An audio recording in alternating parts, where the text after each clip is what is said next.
तर नमस्कार सगळ्यांचा कोकणदारा पेजवर मनपूर्वक स्वागत असा। एक महत्त्वाचा विषय असा की रानभाजी महोत्सव म्हणजे सगळीकडे सध्या खास करून मराठी शाळे कॉलेज हायस्कूल म्हणजे सगळ्या शिक्षण व्यवस्थेमध्ये सध्या रानभाजी महोत्सव भरवचो ट्रेंड सुरू असा।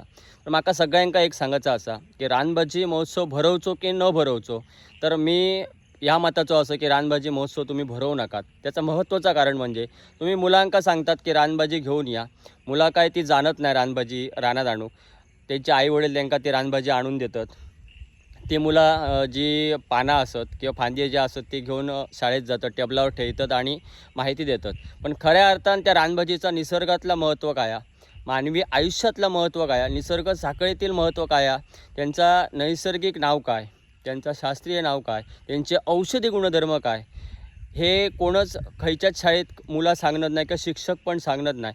रानभाजी ते घेऊन शाळेत मुलं जातात, शिक्षक ती रानभाजी घेऊन घरात जातात आणि आयतो त्याच्यावर ताव मारतात। ह्यो सत्याची सत्य परिस्थिती असा।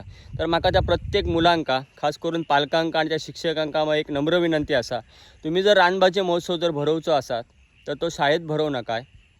एक दिवसाची निसर्ग शाळा भराया, त्या मुलांका निसर्गात रानात घेऊन जाया आणि ती रानभाजी निसर्गात कशी येतात, उगवण त्याची कशी असतात, दिसतात कशी, पानं कशी असतात, फुलं कशी असतात, त्यांचे औषधी गुणधर्म काय आहेत, त्यांचा आपल्या मानवी आयुष्याचे स्थान काय असा, ते कशासाठी खाऊचे असत, त्यांचं संवर्धन करणं कशासाठी गरजेचं असा आणि त्याचं अन्न साखळीतील स्थान काय असा, या मुलांका त्या निसर्गात नेऊन दाखवा किंवा सांगा, जेणेकरून जी पिढी जी आपल्या शाळेत म्हणजे आपला भविष्य असं जा ता या रानभाजींचं संवर्धन करीत आणि जी सध्या रानभाजींवर संक्रांत दिली आहे ते काही अंशी तरी आपण त्याच्यावर ताबा मिळवू शकू।